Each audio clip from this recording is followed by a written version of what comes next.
To make contactless Barclays payments, you will need a Barclays debit or credit card, or a mobile device with the Barclays app.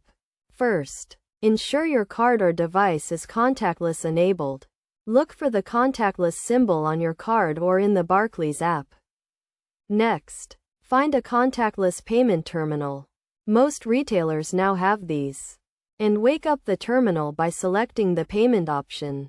Then, hold your card or device over the terminal. Make sure it is close enough to the reader. And wait for the terminal to confirm the payment. You may be asked to enter your PIN for transactions over a certain amount. If you are using the Barclays app, open it and select the contactless payment option.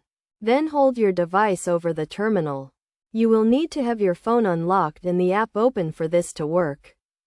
For added security, you can set a payment limit on your contactless card or device. And you will be asked to enter your PIN for transactions over this amount.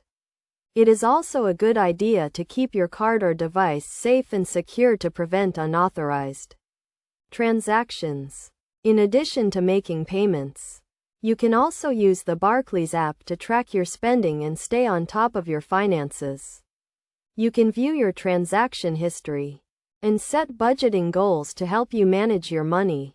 By following these steps, you can make contactless Barclays payments quickly and securely, and take advantage of the convenience and flexibility that contactless payments have to offer.